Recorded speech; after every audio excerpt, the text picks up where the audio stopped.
How are we doing, people? We're back. I say we're back. Lee and I have just literally got back. So we thought we'd jump straight on. Big up to Adrian, who's going to join us again tonight. My voice is just starting to go after today of screaming too loudly for the Arsenal.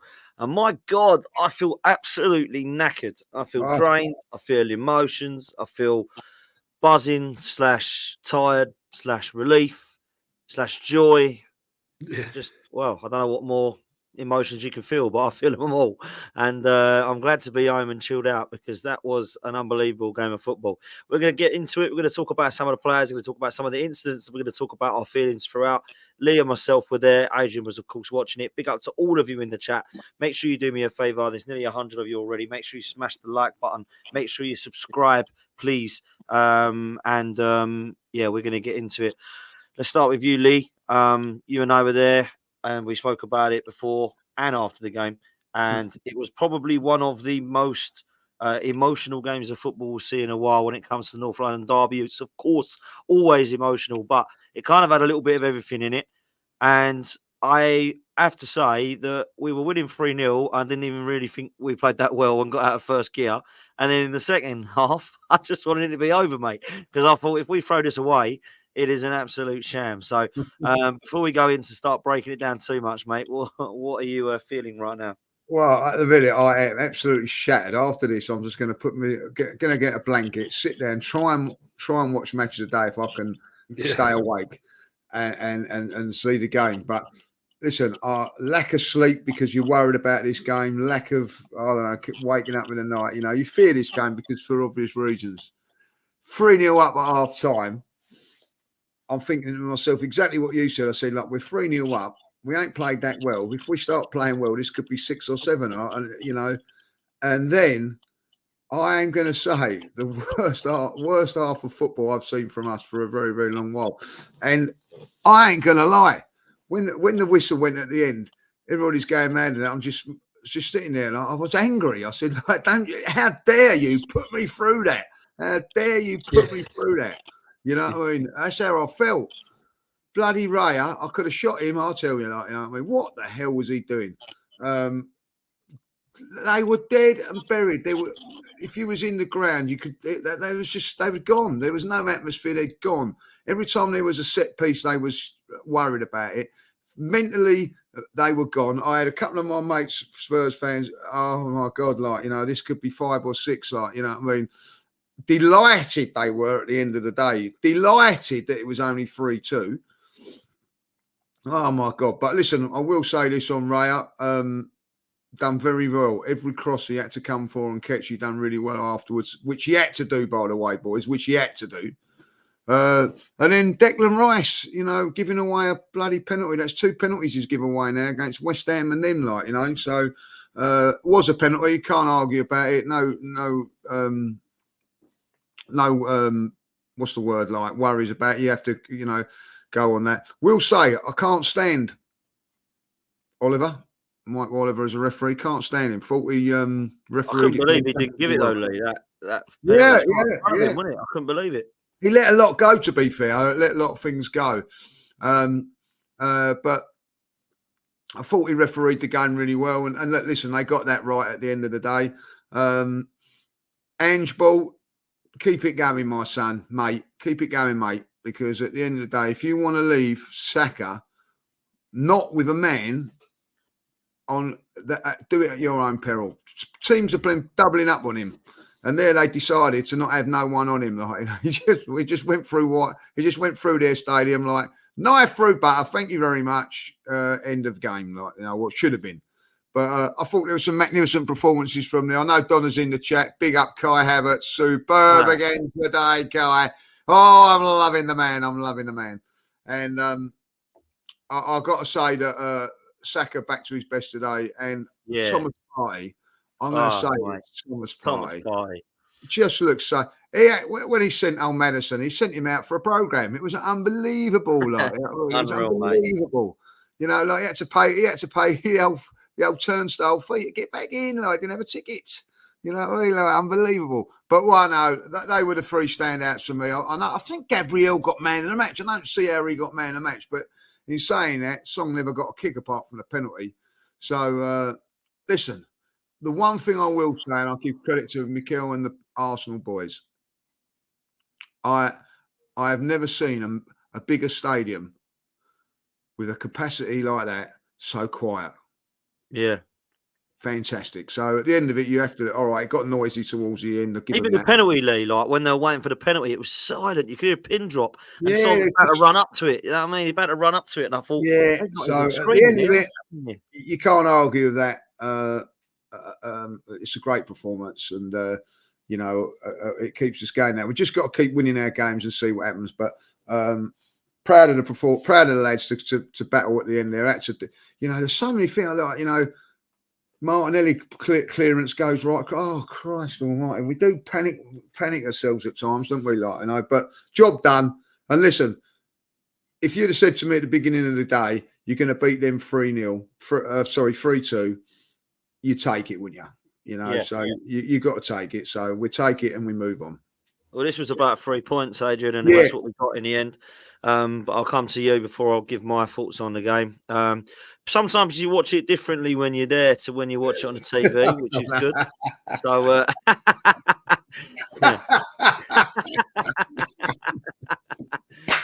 I can't see the chat. Oh, I love your mum. I love her. That is good. What she said? King Kai, that's what I call him. King Kai. Hey, he was today. He was today. You know what I mean? It was. Big Russ is in. Big Russ is in the building as well. Hello, Russ. How you doing, my man? Big up, Russ. Got to say, big up, Russ. Yeah, Adrian. Listen, it might be different from yourself because you watched it at your place, and it's always different when you're there. The emotions, you can't take it out of it as much, and it's raw. You get back and you watch what you can, but I haven't seen the whole game, and I'd like to watch it all again if I'm honest, without the emotion to see. But be interested to see your thoughts on the game, bro. Well, I'm 44 years old this year, and I feel like I've aged 20 years watching that, especially second half. Jesus Christ! But I mean, look, Spurs played well because their game plan was pretty much, you know, spot on, and it caused us trouble. They kept getting the ball wide quickly, getting crosses into the box, and we struggled. We struggled at first. Okay, we got the goal from the corner, and then they hit the post. I think they hit the post twice, and Romero should have scored. You know, if he was a decent header of the ball, they would have been 2-1 up. But at the end of the day, it's whether it's Spurs or whoever you're playing this time of the year, especially the position we're in, it's 3 points. You know, okay, so it's a North London derby, and it means a lot more. But at the moment, it only really means 3 points for Arsenal Football Club because that it was a tough watch second half. I mean, 20 minutes into the second half, we are cruising. They're not coming out. They're not really doing much. We're holding them at bay. You know, if anything, actually, Saka, you know, the keeper made an absolute standing save from Saka, and that would have been 4-0, game dead and buried. And then, obviously, the ball went back to Raya. I don't know what he was doing. The only thing I can think of is he's seen Romero come running down, screaming and shouting. He got scared. I don't know. He just gave it to him, didn't he? And that was it. And then suddenly we've given him a sniff. And it don't matter, you know, maybe a 3-1 against another team would see that out, but give Spurs a little sniff, and that's it. They were on us hard. It was a real tough watch. And, you know, they played well, Spurs. We didn't play that well, but we got a result in the end. I'm pulling my hair out. You know, I said to my wife, it's been on 88 minutes for about 6 minutes. Why won't it go over? But then 6 minutes come up on extra time, and they're pumping balls into the box. And to be, like I say, Lee, I agree with you about Raya. I mean, what an absolute error he did. But after that, he didn't crumble.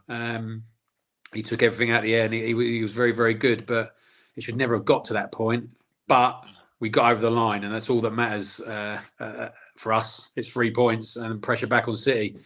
And what's a shame, really. I wish Forest, you know, Wood could not score from a yard out twice. It could have been so much even better for us today. But, you know, we can only keep doing what we're doing. It was a tough game today. They put it on us, but we, you know, go back 3 or 4 years, we would have crumbled big time. And we didn't again. So we held out and we got the win in the end. So that's all that matters at the moment, isn't it, really?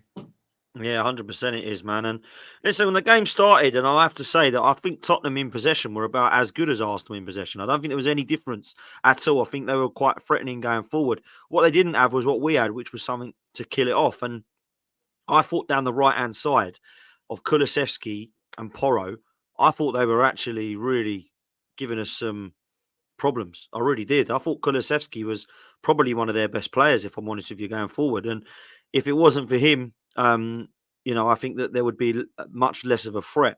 But Trossard and Tomiyasu, they did improve. But if I'm honest with you, to start with, I was thinking, come on, guys, like you look like you never played together. Like the pair of you are getting done by Porro and Kulusevski here, and that was worrying. But what I will say is that the goals that we scored, it could have been very different. You mentioned Romero who hit the post with a header.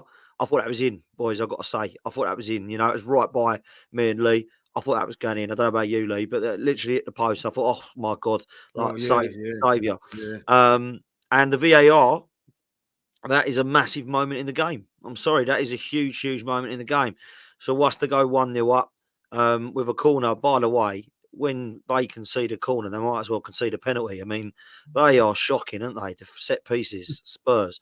It is actually a shambles. Like trying to watch them defend. And I've watched it today. I've been listening to Merce and Roy Keane and all the other guys talk about it. They look absolute mess. They're all ball watching. They have no idea who's behind them and who's standing around them. Brilliant to see. They played that Højbjerg in there who's going to... The only reason he played, Lee, was to kick us around, and he ends up scoring a goal for us. Bloody brilliant. Love it. Absolutely brilliant. But when they equalised, I thought, oh, no, here we go. Like, that is not what we wanted, like, to hit straight away. And luckily, when it got ruled out, and I've seen it, it is so tight. It is such a tight offside. So it's weird, fine margins in football. You know, Romero puts that header in and that VAR goes up the other way. We're 2-1 down. So that first half, I must say, and I'll say it again, I don't think we were outstanding, but we did what we needed to do. The goal for Saka is absolutely brilliant. I know they're crying for a penalty, but let's be real, Maddison just needs to get up. It's actually quite embarrassing flying on the floor like that. And it's a wonderful... It's nowhere near a penalty. No, it's embarrassing. Absolutely embarrassing. The ball from Kai Havertz is wonderful, by the way. Absolutely outstanding pass. That is not easy to do. People think, you know, that's just a cross ball. That was a fantastic pass. The first touch from Saka and control is wonderful, and you just know what's going to happen there. But like you say, Lee, defensively, Spurs will be looking at themselves. And then the third goal, I've got to say, the first and the third goal, I don't know if you've seen it back, boys, but the fans are giving Saka and Rice so much stick when they're taking the corner. And it's beautiful watching both of them just do that when it goes in. It's absolutely wonderful, you know. So we're 3-0 up, and we're going to half time, and a lot of people are saying to me, I want 5, I want 6. But I did sit there and think they can score here, Spurs, because they do look all right going forward. My problem was I didn't think that we were going to gift them the goals that we did, a penalty and, of course, Raya goal, which I've got to say, boys, I'm disappointed with Raya. And I know he played well, and I thought he did play really well, actually. I'm seeing the commanding of his area, seeing him come in for crosses, and I do feel quite confident with him. But this kicking out from the back, there's been a few times now where he's really let himself down. And I don't want to start on a negative, because we shouldn't start on a negative today after what's happened. But I won't call it a negative. I'll call it a concern, judges. Yeah. Right? Because Aaron Ramsdale's done the same thing. So we're not going to sit there and say that, you know, he doesn't do it, because he does as well. But we're talking about a guy who's been brought in because his kicking is immense. And his kicking has not been immense a few times this season. Now, it's not cost us games, but it's cost us goals. We're lucky it ain't cost us games yet. And he just needs to cut that out of his game, mate. Because, like, for me, that is total cocky arrogance, that is. I'm going to try and chip it over this lad here. Oh, I've got it wrong. Now they've got back into the game. And you could feel around the stadium, judges, they're back in this. Yeah. They're back in this. It was silent. They were dead and buried. Now they've been lifted. And every time they got on the ball, it was taken to that next level in terms of volume. And that just gives them that little bit of momentum. And I have to say to Raya, he's got to hold an L there, Lee. Yeah, 100%. Look, listen, I don't care what he done afterwards, really. I know he done well, because every time he done anything, I was going, yeah, well, right, thank you, well done. Right and all, you had to do that. Listen, at the end of the day, he's done all right for us, and I'm not going to knock him. You know, I don't think he's a massive upgrade on Ramsdale. If he is, I think it's. I think really, I'm going to be really honest. It comes down to who Raya, who Arteta rates the most. That's what it's like. You know that. He hasn't played in that many big games. I think he's played at that stadium before when he was at Brentford, but it's a different kettle of fish when you're playing at Brentford when it's an Arsenal Spurs game. But for me, there ain't much of an upgrade. And and you're all right, Dan. They say about his kicking, that's the reason that he's in there. Because if you're going to go on his shot stopping, Ramsdale's 10 times better than him at shot stopping because he don't say nothing. But he's very, very cold and very, very calm and collected with his crossing, which is fantastic. Fantastic, I have to say that. And his kicking, but his kicking was awful today. I thought he was poor. Actually, he got his kicking right after the goal. You know what I mean? Like whether it's concentration or whatever. I'll give him his due. He don't have a lot to do during games. He just stands around watching. He could actually come and sit with us on a couple of occasions. But at the end of it, that's what good goalkeepers do. They keep their concentration levels. Now, I know that Aaron Ramsdale probably suffers that a little bit. That's why he gets the crowd involved and everything like that. I don't know. But for me, Raya has, I'll tell you what, he's the second luckiest Spaniard I know. I think he's, it's Mikel Arteta's first and then Raya second because, he just gets away with it. Listen, we got away with it at the end of the day. And I don't want to go too much into it because at the end of the day, we've won the game. But the reason that I'm shattered, the reason that I don't feel 100% well and everything that up tonight is because of bloody David Raya. That's what he's done to me. Like, you know what I mean? We're in cruise control in that game. Do you imagine if they'd have scored in the last minute? Bottle jobs, everything would have come at us on that. You know what I mean? Like, I don't think Arsenal, right, would ever recover from this if that ended 3-3 today and lost the title over that. That's how serious that was, And I could not enjoy that last half. I should be realistic. 3-0 up, right? 3-0 up. We should be just enjoying it, enjoying it at their ground. Because you don't get many opportunities like that, guys, to enjoy it, And at the end of it, I'm looking down my hands going, what the hell, trying to stop it and all that, I could not wait for it to finish, and all because of a stupid mistake and an unnecessary one. And do you know what? The greatest thing for me was I was right by the Spurs fans, and they weren't interested in that game whatsoever. They didn't want to leave because they knew they were going to get stick. You know what I mean? But they thought, oh God, we'll stick with it and all that, And at the end of it, listen, I think it was a bit of relief at the end, but I have to say, it's still nice now that it's all calmed down a little bit. It is nice. It's always nice to beat them, and it's always, they're making a few excuses up now and this and that. But let's be honest about it. No Spurs fan thought that they were going to win that game. Not one that I've met turned around and convinced it that they were going to win that game. The best that they was hoping for was a draw. And I'm going to be really honest. I think the gap between Arsenal and Spurs now, as far as the teams is concerned, you could see it on that game there because Arsenal didn't play their normal way. They played a different tactic of letting them have the ball, a little bit what Newcastle did and just exploit. Nothing wrong with that. I like that. I like it that we changed our tactics and all that, And you've got Ange Ball, the big old Aussie there, just doing the same old thing. That ain't gonna last. I was talking to a couple of Spurs fans after the game, not slagging him off and saying they want him out and everything like that, but they want him to change. But do you remember when I can't remember what game it was when he said, "Oh, that's just us, mate." You know what I mean? Like he's against Chelsea. Do you remember against Chelsea? He should have changed it and he didn't. Oh, that's just us, mate. And he sort of pushed himself into that corner now where he can't get out of it. So it is what it is, mate. It is what it is, mate. Absolutely. Listen, Adrian, I'll come to you. The David Raya thing is disappointing, but what isn't disappointing is some of the performances of our boys individually today, and as a team, to be fair, because I know that we did concede, but individually and collectively, I thought defensively again, Saliba and Gabriel were really good. I think Gabriel got man of the player of the match, as Lee said.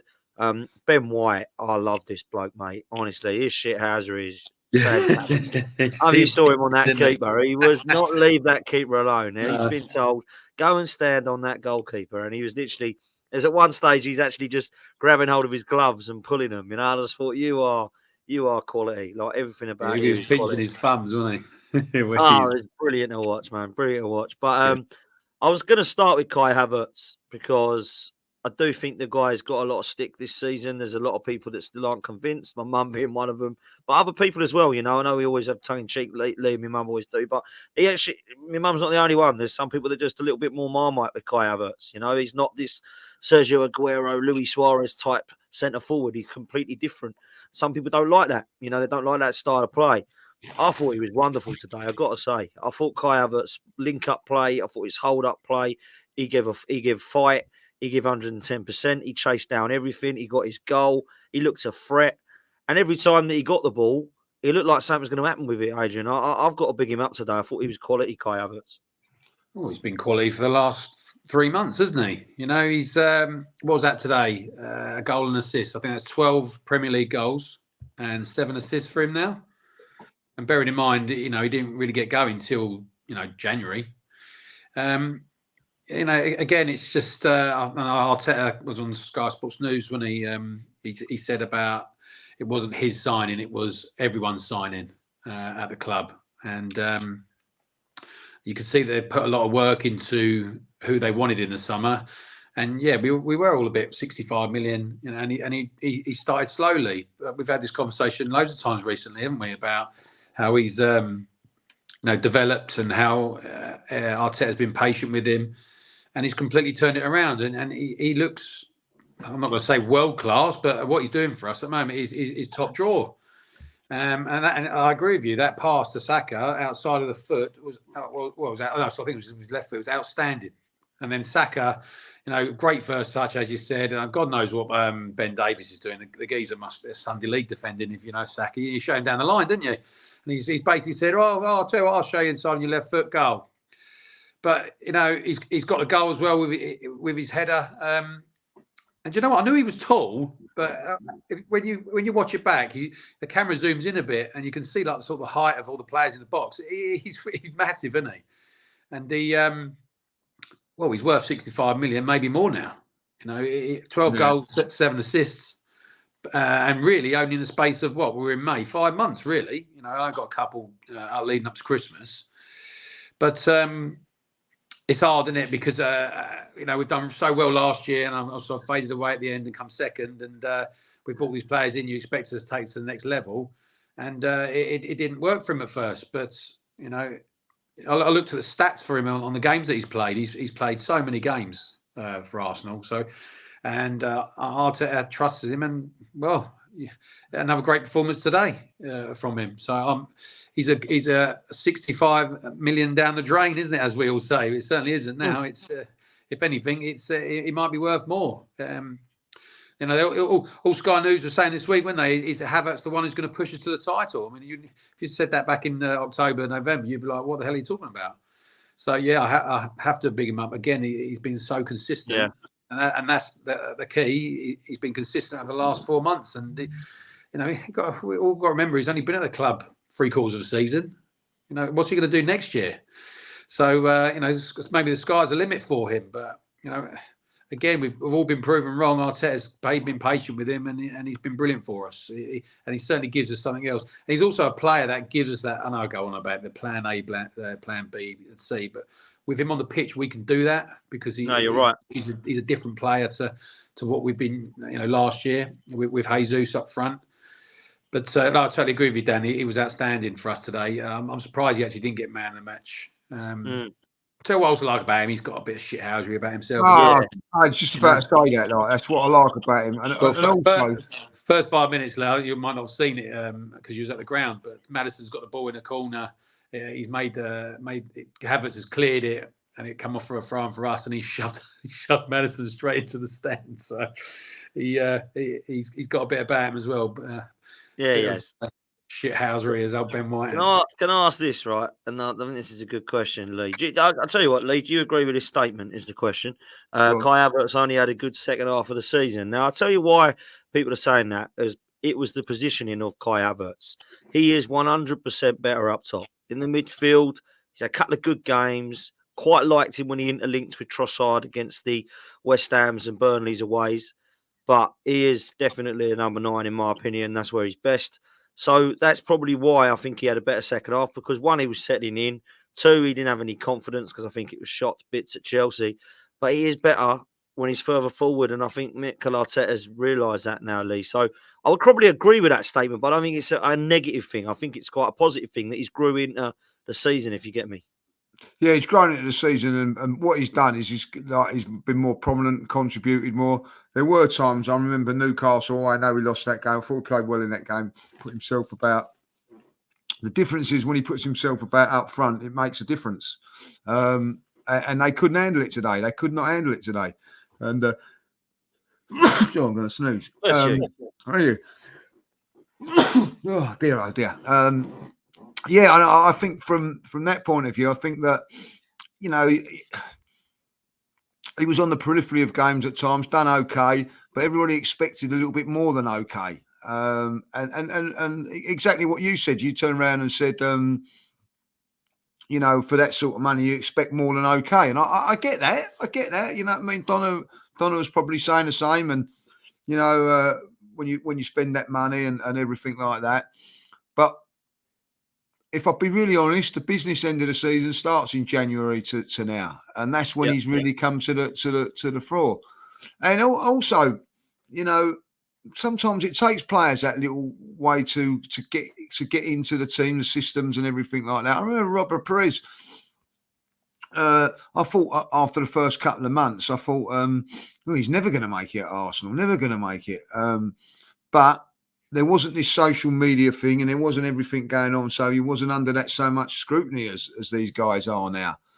And then you watch him today. I do agree. I didn't even miss Jesus today. I didn't even think, where is he coming on? Or you know, and I know this sounds horrible. I've not even thought about Jesus today until now. Now we're talking about it. That's just because that's a compliment of Havertz. You know, every time Jesus wasn't there last season, when's Jesus coming back? When's this? When's that? Like, you know, and this is the unbelievable thing about his performances at the moment. Like, you know, I thought today he was, you know. Do you know? It'd be a really good question to ask Donna this, because she's not a real. I know you're not a real hater where she is. Like, you know. A performance like that against Tottenham, does that endear you to him a little bit more? Because it certainly does me, you know what I mean? Like, to produce it against them like that at their ground. Do you remember, like, you know, Charlie Nicholas didn't have the greatest time at Arsenal at times, but he always scored against Spurs, so everybody loved him for it. You know, Robert Perez done fantastically well against Spurs. Thomas Rosicky as well. Thomas Rosicky, like, you know, so it was. You know, because it's against Spurs and produce a performance like that, I think everybody surely now must be on side with it. I don't know if you noticed it today, Dan. You know, the ball went off for a corner and he's interacting with the fans. That was something he wasn't doing at the beginning of the season. So I feel now that he feels part of it, everything, and feels comfortable in the red and white shirt of Arsenal now. I don't know. I think it's just took him a little while to settle in. And I just think that he is a wonderful footballer. I don't know if you remember that. So the ball's up in the air and he's chested it down. And then there was another time when he's had to control it under pressure. Does it very, very well. I really like him. I've always liked him. There's something about him that I do like. I can't deny that. Did I think he was going to be as good as what he is there now? No, I didn't think that he was going to be. But I think that after producing that performance against Spurs, and I think a lot of the people now just got to say, you know, yeah, I'm kind of liking him now. Yeah, there's a lot of people. I don't know. You can't. How can you not? I don't get it. If any Arsenal fan thinks Kai Havertz isn't good enough now, they need to watch the game properly, because what he's produced since, you know, the turn of the year, well, especially since the turn of when we come back from Dubai that time, you know, he's been outstanding. You know, 12 goals, you know, 7 assists in 4 or 5 months. You know, listen, it ain't just about him as an individual player, is it? You know, you've got to look what he does for the team. You know, a lot of people won't see that. They'll just look at Kai Havertz and think, okay, is he scoring, is he not? But what he does for the team, especially when he plays up front, it allows us to go more centrally, and it allows us to go long as well. Because when Jesus plays up, he likes to come short. And it's a lot easier to defend against players who come short, because you're one that backlines can push up and they can keep him facing the way, facing his own goal, should I say. And, he's a handful. He's 6'4", and he's strong. And, when we do hit him long and we go central, it allows, especially when he goes up in the air, because he wins the ball off the head, it allows our midfield central runners to get around him. And then by doing that, it pulls their fullbacks in, which then allows us to go wide. And I said in a couple of podcasts a while back, he is allowing our wingers to get more time on the ball and not be doubled up on. And like we all spoke about Saka and Martinelli getting doubled up on the early part of the season, and they weren't very effective. But, since Havertz has gone up top and he draws defenders in and allows our midfield runners to come through, it just opens up space better. So it's not just even, we look at him as an individual player. It's what he does for the team off the ball as well and also on it. And I agree with you, Lee. He's a wonderful footballer. His touch, he's powerful, he's good in the air. And what he's produced, I don't know any Arsenal fan can turn around and say he's still not good enough, because he is good enough. And, you're not going to say single-handedly taken us possibly towards a title, but he's a massive, massive part of it. Along with, a lot of the other players. But he, without him playing the way he's been playing, I don't think we'd be in this position when we are. So I'm sorry. Any Arsenal fan says he ain't good enough, I'm sorry, you're wrong. Yeah, and I think for me, I didn't like him. No, I didn't like him at all, if I'm honest, when we first signed him.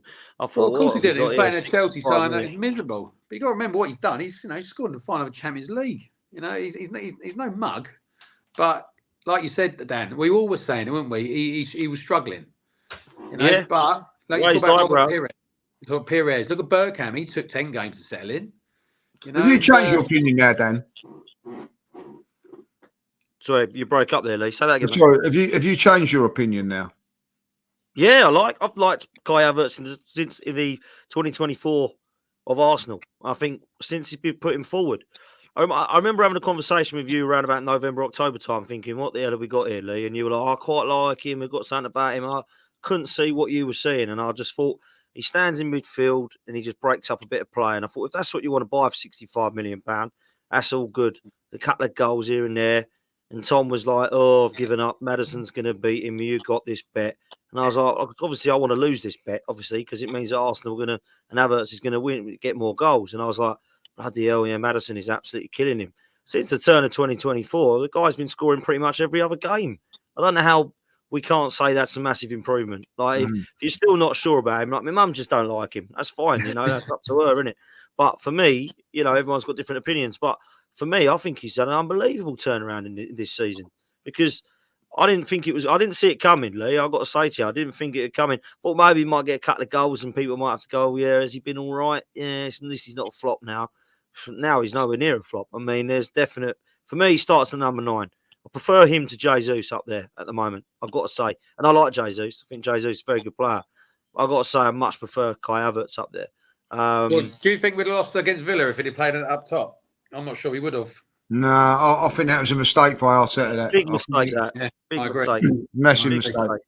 I'll tell you something now. You ain't going to see that Kai Havertz from September to November ever again.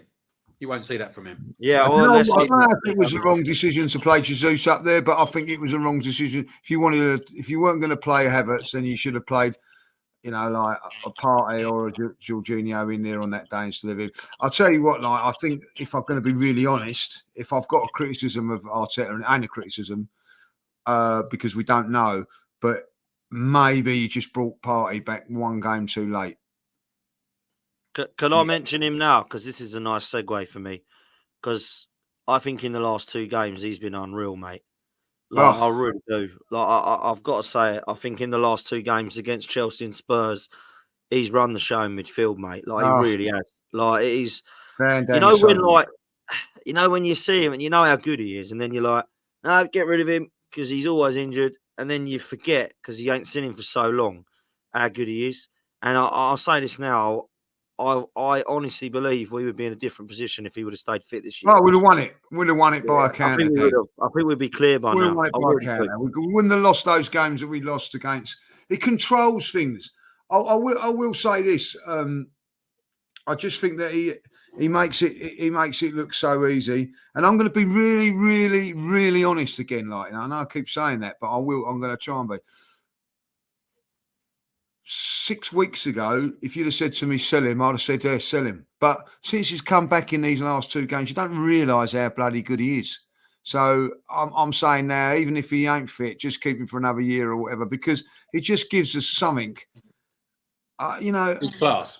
It's class. It just makes things. There's just a couple of things that he does in a game that he looks like he's going to pass it off and he rolls it somewhere else. And what he does, he just has got that quick pass and just makes us.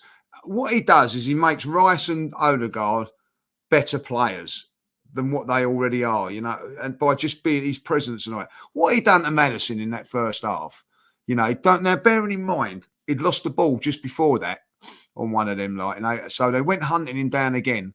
He'd done that and we nearly scored from it. We went up to there, we got a shot off. What that done was, we better not press him in there now, because if we go too he can do that to us. It's just such a wonderful, wonderful player. Wins the ball. I love the way he wraps his leg round players and just nicks the ball. And it just makes midfield look easy. And it's not. You've got the people around you all the time. You've got to look around. There's people coming off the back of your shoulder on your blind side and things like that. Fantastic performance today, I thought, from him. And I tell you what, he's got 2 more gears to come. Yeah, he's not started yet. 2 games. 2 games, man, and he's been out for so long. And I looked at his performance today, and I just thought, you are so good, man. This is why when people say, I will just replace Partey, that's very, very hard to do. It's very, very hard to do. And I'm with you, Lee. I know the player ain't played much, and I know Jorginho, not a lot of people want him as the answer, but I wouldn't mind it. We do need a midfielder, and I think we will get a midfielder, but I'm more than happy to keep Partey for another year, because the guy looks mustard, Adrian. I looked at him today and I just thought, you are so good in midfield. It was scary. Well, he's one of those players that we talk about a leader when we have our football debates about midfielders that just have that extra bit of time on the ball. Yeah. And he, do you know what? He reminds me a little bit of, you look at Saliba at the back and how cool and calm he is. He's exactly the same in front in central midfield. It's not just that, he's got everything. And I just, it's such a shame that he can't stay fit. And I'm just hoping that they find a way to do that, because that's a big statement, isn't it? But I don't know many midfielders in the Premier League like him. Or when he's on I don't. But we've got to get one, and hopefully he can teach him a little bit or whatever like that. They need to bring in. Listen, we cannot go in next season with Partey and Jorginho as our backups, or as our midfield, because at the end of the day, you can't rely on Partey. That's my honest opinion. Even though he was fantastic today and fantastic, you don't know how many games you're going to get from him. And he's got to be a squad player now, Lee, isn't he? He's just got to be there or thereabouts, squad player, and then plays when he's fit. Pick and choose his game. Big games, exactly, pick and choose. Well, he plays every game for me if he's fit, but it's keeping him fit.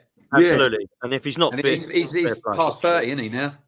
I mean, he is 31 now. Yeah, I think nearly 31. But he's a top talent, and we need a midfielder. And we'll come on to that another time. What we need in the summer, but for me, if he is fit, he plays, because we are so ridiculously good. And that midfield trio, we said last season, Partey, Xhaka, Odegaard, it was one of the best in the league, and it was the reason we were top and we were flying. I think Partey, Rice, and Odegaard, if that is going to be now fit till the end of the season, I've got more confidence in us winning these next 3 games with those as a trio, because our midfield just is able to dominate teams. Rice driving forward in that 8, I love to see it. Odegaard has been a magician and absolute maestro in the last couple of games. Although today, a few sloppy passes, but he was still in and out of the game. When Odegaard has a bad game, he still has a good game. Do you know what I mean? He's just too good at football. Yeah, I know exactly what you mean. You know what I mean? They targeted him today, didn't they? Oh boy, but basically that's why he put him into. Well, that was why they were there, wasn't it? To kick him up in the air, absolutely. That's what they done. They put a few tackles in him. They played a midfield that was there to kick here and everything like that. And that's what you want. You know what I mean? That just shows you how good our midfield is, that they've had to change theirs to 3 kickers in there, or 2 kickers and Maddison, who never got close to it anyway, so fantastic. I thought the midfield were great, but I have to say Odegaard's performance today was sacrificed because it was against Tottenham. We were in a different route to beat them today. Like, you know, it worked through Odegaard like it was against Chelsea. We've got so many strings to our bow now, like, you know, and yeah, it's fantastic. Fantastic. One player I do want to talk about, Dan. I want to talk about this player because I think it's the disrespect that he gets is unbelievable. Like, I see all the combined 11s at Tottenham, and at the right back they're putting Porro in, like, you know what I mean. And I'm not having it no more. I'm not having it no more. Ben White is one of the best fullbacks in this country. In Europe, and he's English, and I don't care what anybody says now. Like, you know what I mean? Oh, he walks into most teams now, like, you know, at that position. Again, another superb performance from him today. Brilliant, absolutely brilliant. Like, you know, I don't think no one on that left side got a kick. Werner had to come off. Johnson, I didn't know much about. Like, you know what I mean. At the end of it, like, you know, and when Song went out there, like, you know what I mean, Miles had just carried on out the turnstiles. You know, unbelievable performance from him, like, you know. And come on, he's standing there trying to take the goalkeeper's gloves off. Come on, he just needs you need a 9 out of 10 for that straight away, like, you know. Yeah, I've got to say, Lee, I love the bloke. I love him. No, I love him. I love him as well. And I've got to say, like, I do these combined 11s. I hate them. I cannot stand them. I'd put a tweet out about it the other day. The amount of people that try and force this player in. Let's play this formation so we can get this going. Doing them with Tottenham fans is actually hilarious. I mean, I had to do mine with Deji. Enough said, right? But when he comes into it and they start putting Porro in, oh, he's a much better defender. But the geezer can't defend anyway. He's only good going forward, that Porro. And two, Ben White can do both, and he's absolutely leaving him dead in the water this season. I don't know how anyone can compare the two. But Ben White's got that shithousery. I love everything about him. He's overlapping going forward. His understanding on that right-hand side of Odegaard and Saka is top-notch. And I don't think people look at Ben White as an intelligent footballer because of the stuff that he said before, like, don't watch football or don't really like football, whatever it was. That guy's an intelligent footballer, mate. He's so good, comfortable on the football. Like, you could play him in a number of positions because he's that good on the ball. So I'm with you, Lee. I don't know about you, Adrian. I think the kid's phenomenal, man. You know, Flav, I've done a bit of work with Flav. He's a Spurs fan. Lovely guy, right? Yeah. He's combined 11 in, like, and only Saliba got in it. No way. Put the other Spurs players in it, like. You know what I mean? Well, come on, like, you know what I mean? I'd hate to be. I look at it, I've got to say, you know what I mean, I could not be a Spurs fan, you know what I mean? Like, how must they feel? You know, when they were better than us, they weren't much better than us, but they were better than us. But we won trophies. Every time they come to us, we beat them. Now that we're better, like, you know what I mean, we're much, the gap's so much wider. When we go to their place, we win all the time. You know, they must hate us, and like, you know, and then they try and justify with their players getting in, like, you know, come on, like, we've got the best defence in the league, and only one of our players could get into that Spurs team. They'd all walk in there, I'm afraid, like, you know what I mean? They'd all walk in there, like, you know. The problem you got, Lee, when they actually were competing with us, we weren't happy with where we were finishing in the league. This is what people don't understand. If we're both going for the Premier League title, right, Arsenal and Spurs, I'd understand it. You're going to get the banter, you're going to get the combined 11s, you're going to get all that. We were disappointed. One of the worst Arsenal sides that's being dismantled and in transition that was getting fourth place. Tottenham are getting it, and they're like, what an achievement this is. No. We don't see this as an achievement when we get fourth place. You do. You're going running around the roundabouts and go celebrating and getting all the party poppers out. But we're actually really pissed off because there's 3 people ahead of us.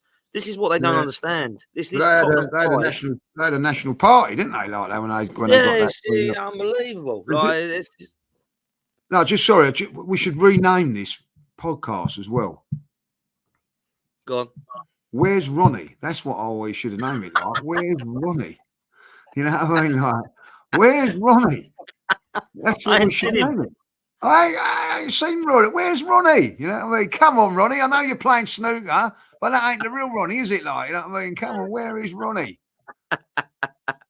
Honestly, Ronnie's in the crucible. Ronnie's in the crucible. Honestly, I cannot understand. Well, listen, there's a lot of them on my phone. They're 5Gs completely. Deji, not heard from him. Not heard. Big up to Tobes. He's the only one who's been on my chat. Do All you the know what? others. He come past today at the football. Like, Yeah, I saw him as well. I'm going to say with Toby, I have got a big admiration for him. You know, come in, took the L, and he was, you know, like my opinion of him has changed. You know what I mean? Like, you know, quite brilliant, like, you know. Yeah, no, I'm with you, man. Tobes is a good lad. I've always got a lot of time for him, and fair play to him today because he did come out and say fair play. I saw a stat today, boys, to end. Mikel Arteta first quickest. Let me get this right. 100 wins at Arsenal in the quickest time. There we go. That's right. So he's got it quicker than Arsene Wenger. The only 4 managers quicker are Pep, Klopp, Sir Alex Ferguson, and Jose Mourinho. So he's up there. I know he ain't won the titles that he has, and of course we're always going to have that question mark until he does it. But he's up there with the right names, isn't he, Lee? Yeah, listen, you can't argue it. Like, at the end of it, Arsenal are probably going to lose the league by a point this season on 89. Is it 89 points we're going to get? 89 if we win them, yeah. And it's not going to be good enough to win us the league, like, you know. You just got to hold your hand up and say that you're up against a machine that eventually is going to get found out and done.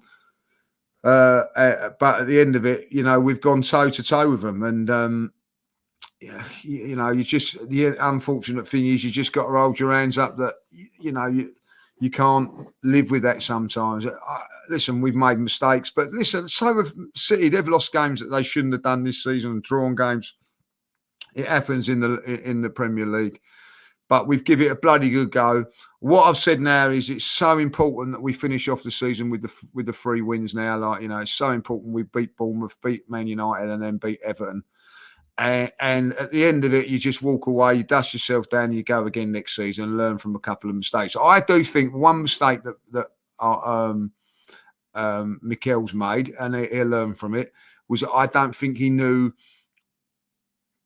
how to manage the Villa game in between the Barcelona games, because he's not done that before in the Champions League, you know, and we had Bayern Munich, then we had Villa, and we had Bayern Munich, and I felt that he had one eye on that Bayern Munich game, maybe, I don't know.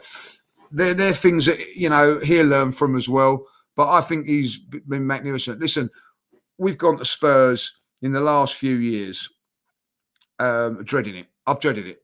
You know, like, and going to Manchester City, and going to Liverpool, and going to Chelsea. I go to all those grounds now feeling like we've got a great chance of winning the games. Maybe not so much at Man City at this moment in time. That's a different level. But I went to Anfield this season thinking that we might win it.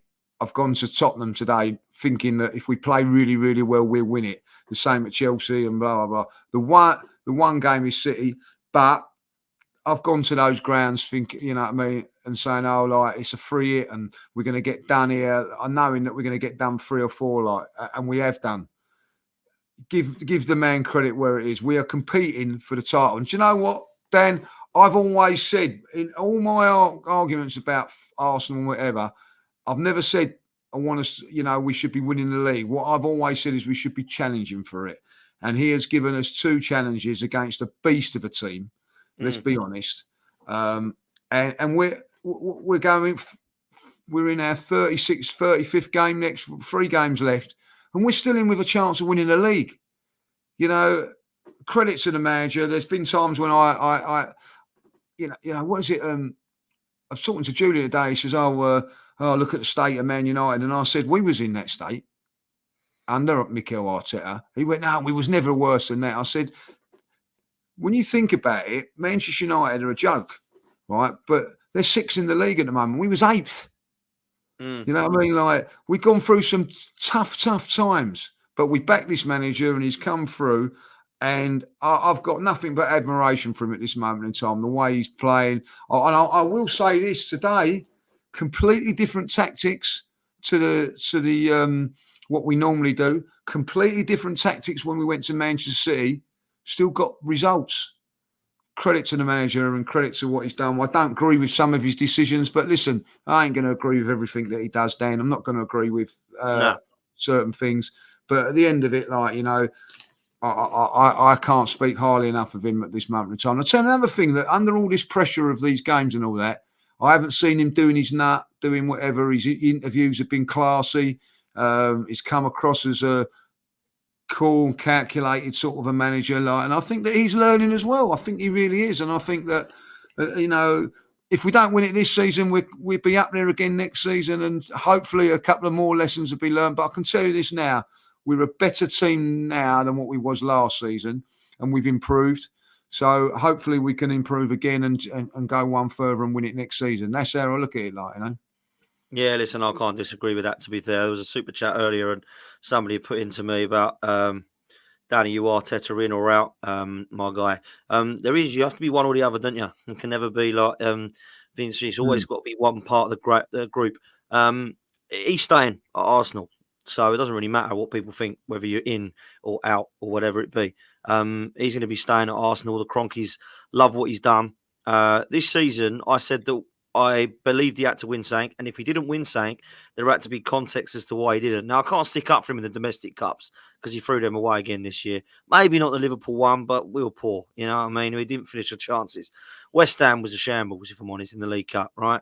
Champions League, we went out to Bayern Munich. Last time we played them, we lost 10-2. They might not be the same Bayern Munich, but they're still a bloody good side, right? We lost them by a goal. So I'm not going to sit there and lose me head over that one. And he's taken us to the last 3 games of the Premier League season. So for me to sit there and say he needs to get sacked, I think it's a little bit harsh. Now, I understand that people like Kenny Cairn and Lee Gunner and Northside said, look, it's either win or bust. That's fine. People can have that opinion. Doesn't make them a bad fan. That's just their opinion's different to you guys. So there are people in the chat now saying, this hasn't won anything, guys, don't you? No, he hasn't won anything yet. And football's about winning. Absolutely. And I just hope he does. I hope he does. Yeah. I hope there's whoever it is, whether it's Fulham, bloody Spurs, Wolves, West Ham, whoever the last games are for Man City, they just got to draw a game. And it'll be amazing. Ben, I agree with them. Well, so when these people come out and say you're going to, you haven't won anything, right? Yeah, I agree with that. But when you've got a club that's winning 2 or 3 trophies a season, that takes it out of the thing. If Arsenal don't win this league this season, Manchester City win the double after the treble, 4 years on the spin, you're up against something that is a freak of nature, and it's a freak of nature because it cheats. You know what I mean? At the end of it, Now, when Arsenal look at balancing their books, they have to go, oh, we've got to sell a young Balogun, or we've got to sell this and we've got to sell that. What they do is to say, oh, we'll cook the books. They haven't done this year because they know they're under scrutiny. That's why they sold Cole Palmer, but otherwise they wouldn't have done. They wouldn't have done that 2-3 years ago. They would have that's what you're up against. It's very, very hard to win a trophy nowadays when you've got a team that's going to win. If people turn around and say Arsenal bottled it last season, but that and then on the other hand they say Manchester City are the best team that's ever lived with the treble. Well, that's not true, then, is it? If Arsenal bottled it, because they're not that good, are they? If no one ever turns around and says, Manchester City won that title because they put so much pressure on because they kept winning and winning and winning. Anybody says about Manchester City now, how many unbeaten? They're on an unbeaten 19-game unbeaten run. Then, you know what I mean? An unbeaten run. Merce said if they win these last 3 games, Arsenal, and they'll be like, Christ, 89 points, still ain't won the league. And then Roy Keane said, well, that's what Liverpool have done for the last 5 years. They've been exactly that. And people criticise Klopp for it, saying, oh, he's only won 1 title.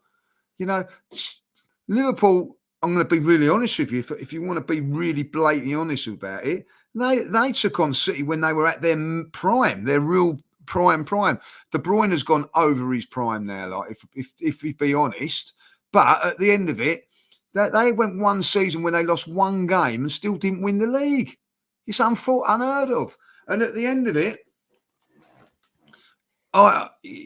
Liverpool now at it with Mo Salah at his very, very best. And now they've just aged that, he's got to rebuild it all again. It's not easy. No, it ain't. Absolutely. I'll still this question, right? Sorry, Lee. I'm listening to everything you're saying. Ask yourself this question. What's he, 6 seasons now? Is it 6 or 5? 5. Tell me apart from last year, in those 3 seasons, which he won the FA Cup, by the way. All right, he still won something. He ain't going to win anything with that team because look what he inherited, and look what he's done. You know, Unai Emery went out. The crowd were on the club. It was toxic. You know, and he talks about the process, doesn't he? And he's absolutely spot on about the process. And it was a trust the process. And too right was, you know, I'm so pleased the board have done that. Look what he's done to the Arsenal Football Club. We were dead and buried not long ago. He's come in, and I think we spoke about it last podcast. Look at the team he had against, I think it was Man United his first game, wasn't it? Look at the team that was playing then to the team that he has now. You know, for his first thing, he had to get the jigsaw puzzle and, you know, scrap it all up because the players in there, you know, the pieces in there were absolutely useless. And then slowly, because we haven't got them billions of pounds backed, and, you know, we have spent money, Arsenal, in recent years, but, he's put his own jigsaw puzzle together, hasn't he? And if we don't win it this year, you know, he ain't got many pieces to do it until we do. And look at him as a manager. He's not even managed a club apart from Arsenal. He's been an assistant at Man City, and you know, he's learned his trade there. But look at, you know, Klopp, Guardiola. They've been around for years. You know, this guy has come in, turned the club upside down. You know, not just on the pitch, but off the pitch as well. We're lucky to have him, because I can't think of a manager that would come in now. If we said, right, you know, Arteta's got to go because he's not winning anything, I totally agree with you, Lee. How the hell can we go up against Liverpool and Man City with, you know, the first 3 seasons with the squad that he had and win the Premier League? It's not going to happen. And even last year, you know, we came so close. But this year, again, I agree, we've got a better side this year. You know, Arteta's definitely learning. You know, but, you know, he's got to be one of probably the best young managers in the world. And we've got him, and we should be bloody lucky that we have got him, because there's a reason why Barcelona sniffing around him and all that lot. He's class. We've got good players now, and listen, I'll ask anybody about. There is players, Lee. There is players, but I'll ask one question, and that I've gone every game this season, home and away, every year. I've been let down once when I've walked out of the stadium. Once felt let down. We've lost games, yes. We've lost to Aston Villa. We've lost to Newcastle. We've lost to in Europe, and we've lost to West Ham at home, Aston Villa at home. But I felt that we give it a good go. The one game that I walked away from, and I felt that let down by the players, is Fulham away. It's that one game when I felt I've been let down. That is over, I don't know how many games. Bloody hell, it used to be like every other week I was let down by Arsenal. You know what I mean? I'm not now, you know. And listen, I'm a little bit disappointed that we've only won 3-2 today. I wanted 5 or 6. That's what this team's done to me. I'm at half-time thinking, we're going to win this 5 or 6. Maybe I shouldn't be thinking like that. That's what this team's done to me and these players have done to me. So, yeah, we've got to win something eventually. I get that. But, you know, there's every team that Chelsea are going to look to improve next season. Manchester United will improve. Newcastle will improve. There'll be another team like Aston Villa coming through next season. You know, it ain't easy. It ain't easy. It's the hardest league. It's the best league. You know, it's a much tougher and harder league to win than it was when Wenger was in charge and we were winning it. You know, come on. You know, it was Arsenal, Man United, you know, flying. And whoever finished third was probably 15, 20 points off it. You know, the Premier League now, every team, and anyone could beat anyone in the Premier League. You know, it's a tough league. And when you've got, you know, there's a reason why the best managers of the world are in it. And like I said, I think if we are fortunate enough to win it this year, for me, I know we spoke about the Invincibles and all that lot, but for me, if we do it, it'll be the greatest Premier League win for Arsenal. And the Invincibles come second for me. And that's a big statement for anyone to make. Wow. Well, I just think of the teams you've got to beat to win it. You know, and, you know, there weren't a Man City when Arsenal were winning it against Man United. I know, you know, Man United were an unbelievable team. But if I'm honest, does that Man United team beat the Man City team that we've seen in the last 6 years? I'm not so sure. Who's winning the cup finals, you think? Who's winning the cup final? Oh, who knows? It's a cup final. Anyone can win it. But, Yeah, City play well. They win it all day you've long. got, like, you're putting your mortgage on it. Who are you putting it on? City all day long. Yeah, there you go. There you go. No, there's a reason why they've won it how many times in years. And, everyone talks about how much money they've spent, but they've got the best manager, well, the greatest manager, in my opinion, that's ever played. Managed the game. And look at Liverpool, and Dan. They've got, I think, one of the most amazing managers ever. And look at they've cracked up. They've cracked in the last couple of weeks. Why? Because they're not as good as what Manchester City are. Manchester City are not going to crack up. It's as simple as that. We've got to accept that, Yeah, absolutely. Listen, we've got to wrap up. Yep. Sarah, big up, says, hi, lads. What a great game. Bit nervy at the end, but got the win. North London's red. Come on, you Gunners. Only white in North London is Benjamin White. Come on, you Gunners. We can I love that. I love that. Well done, class. Sarah. That's brilliant. Well done, Love Big it. up, man. Big up. Listen, people, do me a favor. Make sure you smash the like on this. Make sure you subscribe. Make sure you get your VPN. If you've not got a VPN, Surfshark VPN is the VPN that you need. Click on the link in the description, or you can click on the pinned comment in the live chat section. Now, if you do stay tuned, you'll be headed over to my channel straight away. So I'll be on. I'm a few minutes late, but we'll be over there now. So make sure that you stay tuned. And yeah, we will see you next time. Big up to Lee, big up to Adrian. And Lee, I'll let you see us out. Yes, listen, no game this week. Enjoy it, enjoy it, enjoy it. Arsenal have beaten Spurs. Have a lovely week.